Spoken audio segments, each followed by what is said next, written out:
last week when Trump won the election, the Kremlin, Russian TV, when they reported on this, they also had on like a split screen images of Melania Trump from years ago, from her modeling days, and nude images. And before we continue, we invite you to follow our channel, the only American show reporting live from Ukraine every day. Secretary of State Antony Blinken is heading to Europe for what is described as urgent talks on Ukraine. Let's check in with Joseph Lindsley in Ukraine. And Joe, what are you hearing about the Secretary of State's visit? Well, Bob, good afternoon from Kyiv. Not a lot on this because I think, there's from those who are close to Ukraine, at this point, there's really not a lot of expectations or hope that the Biden administration is going to change the policies they've had for the past years and past months. There was some hope, I think, right before the election that, that President Biden would want to, sort of preserve his legacy and make some powerful moves here. But we don't see that at all. I think Secretary Blinken himself is someone who clearly personally cares about Ukraine. He's shown his devotion by making trips to the country, by getting to know Ukrainians, even by famously playing the guitar at an underground concert here. I think he has an affinity for it. And so I think this might be kind of a swan song tour for him. We have to remember his father was in the room when they signed the Budapest Memorandum in 1994. The very document that which the U.S. and Russia pushed Ukraine to give up its nuclear weapons, made Ukraine quite unprotected. And so I think there's a big sense of a personal mission to help Ukraine from Antony Blinken. But there's really no indications of any intention on changing policy here at all. And that's why, so much of the chatter is looking toward, who is Donald Trump choosing to put around him in his inner circle. And of course, we have to, realize that no matter who Trump is nominating now, still has to be approved by the Senate.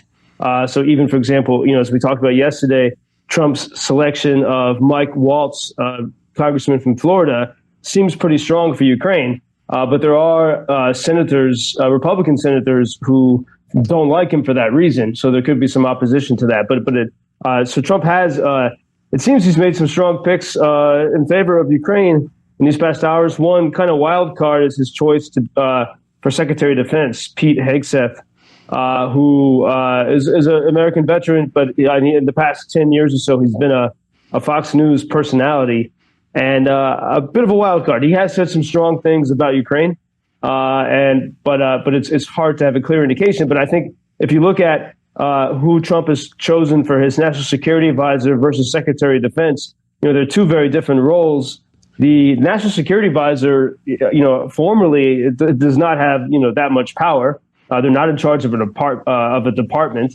They're not properly a cabinet secretary, but you have the ear of the president and you're there shaping policy. And for example, Joe Biden's national security advisor, since his time as vice president under Obama, has been Jake Sullivan.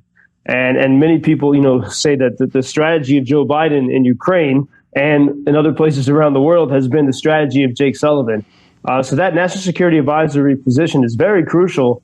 And that does give Ukrainians a lot of hope that they pick someone who's actually been very thoughtful about Ukraine and who's been very critical of Biden, not for supporting Ukraine, but for not supporting Ukraine enough. That's been pretty often the clear position of Congressman Waltz from Florida. So there's a bit of hope there. But then, even amid all of this, we had, a couple of days ago, we had that false start, 24 bombers took off and then nothing happened. And then, today something happened. At about 6 o'clock this morning, people woke up throughout Ukraine to the air raid alarms going off. Either you hear it on the street or you hear it on the app on your phone. And about a half dozen bombers had taken off. So nowhere near as big as what seemed, what happened on Sunday morning or Monday morning. But about half dozen bombers took off. And within an hour and a half, there were ballistic missiles being launched throughout Ukraine, including here in Kyiv. We had a combination of drones, the Iranian suicide drones, and ballistic missiles hitting the city. And it was a foggy morning, and so the drones are hard to spot. And it seems that the Russians, among their, in their toolbox of drones, they have some newer ones that also hit Kyiv this morning. I was just talking to people there in Kyiv. These drones are smaller, and so they're less. They cause less damage, but because they're cheaper to produce, the Russians can send more of them, and they're harder to spot and to hear and to shoot down. Especially on a foggy morning like today, they don't have that lawnmower sound like the Iranian drones. And so, for example, there was a few minutes today. It was about a sustained 2.5 minute period of machine gun fire here in Kyiv, here in the center of the city. You can't really see what's going on because of all the clouds and the fog.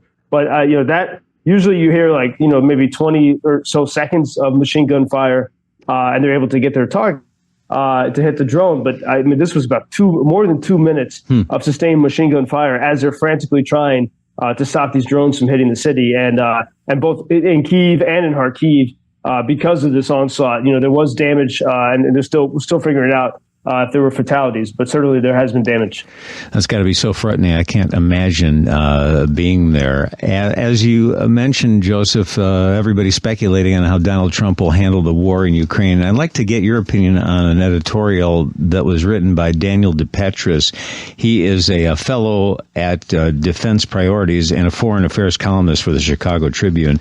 And he wrote, "Forget about what Trump may or may not do and focus instead on how the war in Ukraine is actually playing out. Ultimately, what is and isn't possible at the negotiating table will be determined by where the front lines are at any given time, which side is on the upswing, and who has more resources at their disposal to sustain the fight. Whatever Donald Trump decides to do will need to be based on reality, not fairy tale cheerleading from pundits who equate an imperfect peace with outright surrender." What's your feeling on that?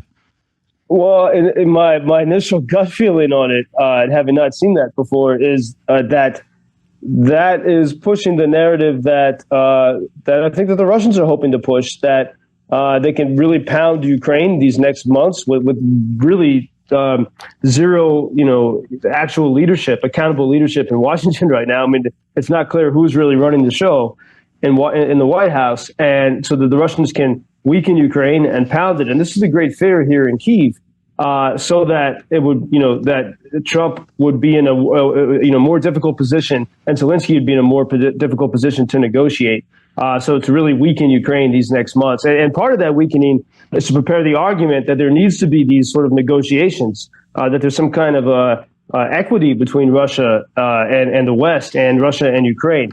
And so I think the Russians are laying this groundwork. And, it was very interesting that you had a couple of days ago, or last week, when Trump won the election, the Kremlin, Russian TV, when they reported on this, they also had on like a split screen images of Melania Trump from years ago, from her modeling days, and nude images. And they, and people were saying, well, why would they do this? Don't they some people think the Kremlin likes Trump, and then the people who oppose Trump in America start sharing this and saying, oh, look, the Kremlin doesn't even respect you. And that's the trick of Russian propaganda. It's this reflexive control theory that goes back to the days of the KGB, of getting people. So the Americans who don't support Trump, many of them did support Ukraine. But all of a sudden, they're sharing information that the Kremlin is giving them. And they don't realize it, but they're actually building an informational relationship with the Kremlin. Yeah, the entity they thought they hated. And so the Kremlin is very good at getting into this in our minds. And I think that's why I never like to quote or cite anything they say, because we don't really know what they're trying to, how they're trying to manipulate us. Sure. You have such great insights. Always appreciate it. Joseph Lindsley in Ukraine. Thank you, Joe.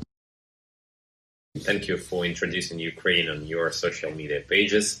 That's very important, that much more people can get more information about the situation here and how everybody can help Ukraine to stay stronger and to save all the world. Что он сказал? Well, which side are you on? На чьей ты стороне? Come on now. Oh, which side are you on? На чьей ты стороне?